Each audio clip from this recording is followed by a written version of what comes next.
You ask Tiger to calculate. This deals with long addition. The final result is 16.265. Let's solve it step by step.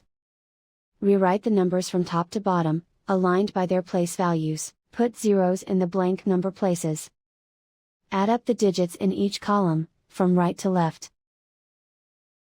0 plus 8 plus 7 equals 15. Carry 1 to the hundredths place. 1 plus 9 plus 7 plus 9 equals 26.